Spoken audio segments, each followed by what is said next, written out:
Hello all, and welcome to my presentation on Rosa Parks, called As I Sit on This Bus. As I'm riding on this bus, I am tired, I am beat, I am frustrated and mad. As I'm reflecting and ignoring the directions from Jeff Blake, I can't help to think about the history of my people. A people whose history is tumultuous, ranging from hardship and challenges to one of beauty, creativity, industry, and resilience. As I sit on this bus, I'm thinking about my ancient ancestors from Egypt, Kush, Ghana, Mali, Songhai, and the Mani Congo, and many others. I'm amazed to learn of their wealth, knowledge, culture, and skills. As I sit on this bus, I'm reminded of how my people were captured and enslaved against their will. I envision them being treated like cattle or property. I lament their horrid conditions, as many of them were packed like sardines as they traveled across the Middle Passage on the triangular trade. As they reached the shores of the Americas, they were stripped of their language, culture, family, and identity. As I sit on this bus, I watch how my people assimilate to their American way of life. I feel the bruises from their backs and the blisters from their hands as they planted and harvested crops from the South while living in segregated communities in the North. While my people were treated as second-class citizens, they still fought bravely during the American Revolutionary War and helped the United States become a free and independent nation. While the country was free, my people were not afforded those virtues of life, liberty, and the pursuit of happiness that was supposed to be guaranteed according to the Declaration of Independence. As I sit on this bus, I'm reading about David Walker's appeal, Richard Allen creating the AME Church, and how they and others made sacrifices and fought to gain freedom. I envision Harriet Tubman leading people to freedom, or Frederick Douglass describing with his pen and spoken word about the cruelty of slavery, or how Denmark Vesey, Gabriel Prosser, and Nat Turner led rebellions against their oppressors to free enslaved blacks.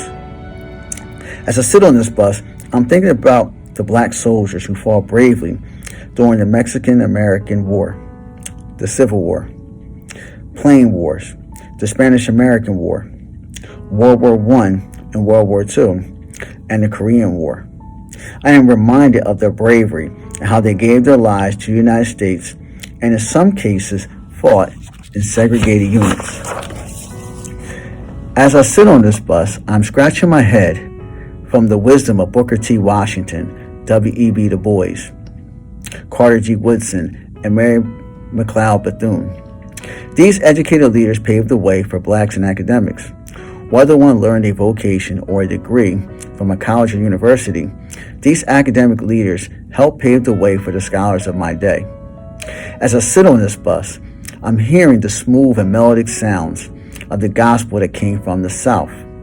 I can feel my feet tap to Scott Joplin and his Maple Leaf Rag, or the blues of Robert Johnson's Hellhound on My Trail, the stride piano from Jelly Roll Morton, the flash and charisma of Satchmo, Louis Armstrong, or the class from Duke Ellington Catching the A Train, or the sultry voice from My Lady Day, other known as Billie Holiday, and the euphoric sounds of Marian Anderson as she spoke in front of thousands in front of the Lincoln Memorial in 1939.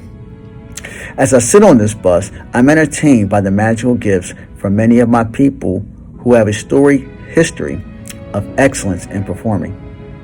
Whether it's on stage or in front of a camera, my people have contributed to the standard of what excellence looks like in acting and making people laugh.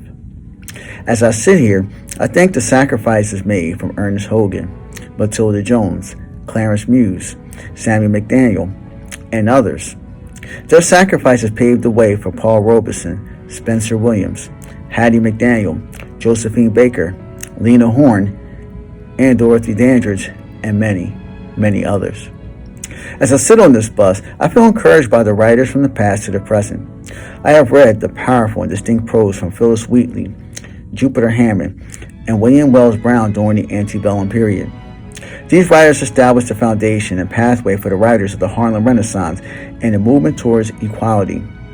Even at my age, I shed tears when I read Langston Hughes' Mother to Son, and Zora Neale Hurston's Their Eyes Were Watching God, and Empowered from James Baldwin, Go Tell It on the Mountain, and Richard Wright's Black Boy.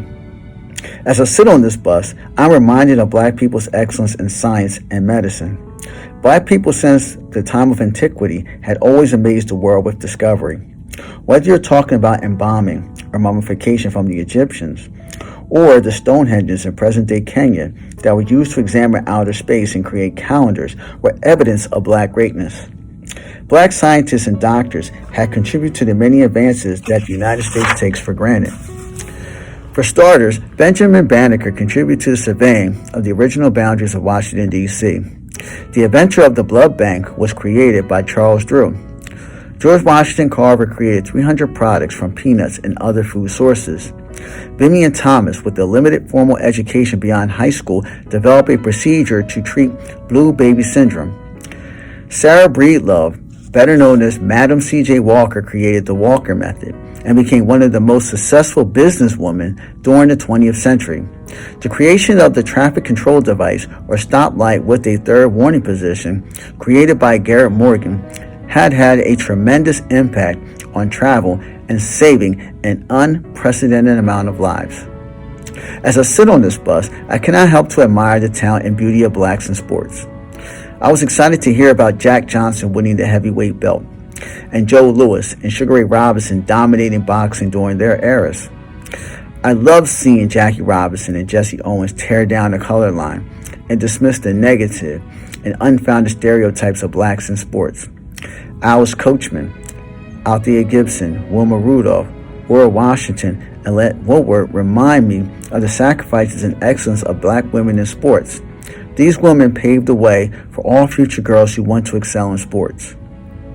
As I sit on this bus, I begin to think about the movement towards equality and the impact I will have on this country. I know others such as Claudette Colvin, Mary Louise Smith, Aurelia Browder, and Susie McDonald refused to give up their seats on buses, and their civil rights were violated as well. Additionally, I recall watching Thurgood Marshall and the work he had done to desegregate schools from the Brown ruling, and how to this day that some black students remain in schools that are dilapidated and segregated. I also pay homage to other leaders such as Hiram Revels, Marcus Garvey, A. Philip Randolph, Malcolm X, and Dr. Martin Luther King Jr. As I sit on this bus, I am empowered by the sacrifices from many in the past and during my day. These experiences lead me to believe that there is hope for the future. Throughout the 1960s, I can hear "We Shall Overcome" in Dr. King's "I Have a Dream" speech. I can hear the sounds of Motown. I can see the movements such as the Black Panther Party organized by Huey P. Newton and Bobby Seals, designed to provide meals for children and self-defense for predominantly black neighborhoods, or the Freedom Riders who traveled throughout the South encouraging blacks to exercise enfranchisement. I envision Shirley Chisholm running for president and reading Maya Angelou, Why a Caged Bird Sings, and The Color Purple by Alice Walker. I'm amazed and entertained by Sidney Poitier, Cecily Tyson, Richard Pryor, Denzel Washington, Morgan Freeman, Halle Berry, and Angela Bassett for their excellence in acting and stage presence. As I sit on this bus, I cannot stop dancing and singing to the music from Diana Ross, The Temptations, The Clark Sisters, Curtis Blow, Run DMC, Boyz II Men, TLC, Destiny's Child, and Lauryn Hill. As I sit on this bus, I'm electrified by the athleticism of Magic Johnson, Michael Jordan, Jim Brown, Walter Payton, Tiger Woods, and LeBron James. As I sit on this bus, I am overjoyed by the movements from Jesse Jackson to the presidential election of Barack Obama. As I sit on this bus, I am pleased that young, old, and people of all races are fighting for rights of black people, children, the LGBTQ community, Hispanic Americans, and all people who are disenfranchised and discriminated. As I sit on this bus, as I sit on this bus, as I am removed from this bus, I am thinking of the words from Frederick Douglass, If there is no struggle, there is no progress.